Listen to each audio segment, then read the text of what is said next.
Second row in the middle. Randall? Hey, Adam. Last year, you went on J.J. Redick's podcast, and one of the things you were talking about in the long conversation was how the game of basketball is covered. Currently, there's a war of words going on between Stephen A. Smith, who's at one of your biggest media partners in ESPN, and LeBron James, who's one of your most popular players. And the conversation is no longer about the sport of basketball. I wonder what your thoughts on that and just the overall state of the basketball discourse is. I'll begin by saying I just ended board meetings that began at 8 a.m. this morning. I will say my phone was in front of me, and I received several texts that said, "Are you watching this?"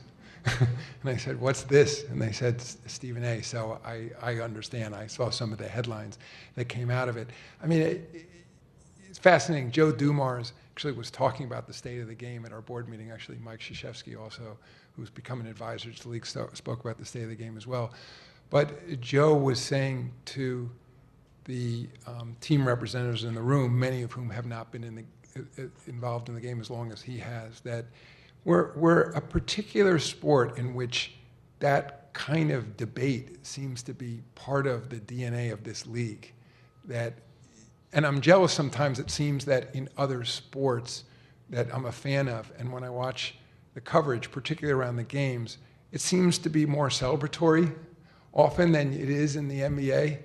And I accept it. I mean, we're often the beneficiary too. I mean, there's seemingly as much social media interest in this league at times than all the other leagues combined. So it's a two-edged sword. I mean, sometimes it's measured in column inches, and it's wonderful to see so much interest in our sport. At the other time, I cringe at a lot of the coverage. I would just say, in terms of that back and forth, again, I haven't had an opportunity to watch or read precisely what went on today, but of course would like the focus to be on the play on the floor. And I particularly feel protective of our players, of course, but I recognize that there's a cottage industry out there of media that we are often the beneficiary of, that talk about our sport around the clock, but I sure wish it would never become personal. Fourth row on your right.